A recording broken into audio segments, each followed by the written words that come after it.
பலோடு இல்ல. கொஞ்சம் தள்ளி நிங்க. அப்படி ஒரு ஆளா போ சாப்பிடு. உள்ள அலோடு கிடையாது. டீ-ஷர்ட் ஏந்தி வரவங்களுக்கு வழி விடுங்க. டீ-ஷர்ட் வரவங்களுக்கு வழி விடுங்க. அங்கங்கே அமராமல் கோயில் விட்டு வெளியே வருமாறு அன்புடன் கேட்டுக்கொள்ளப்படுகிறது.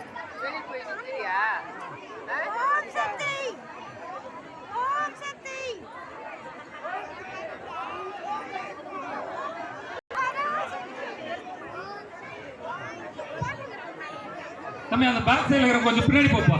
பேரிகார்டுக்கு வெளியே போயிடுங்க. லெஃப்ட் சைடு வாப்பா, லெஃப்ட் சைடு வா. உள்ள வாங்க தம்பி, இங்க பாருங்க.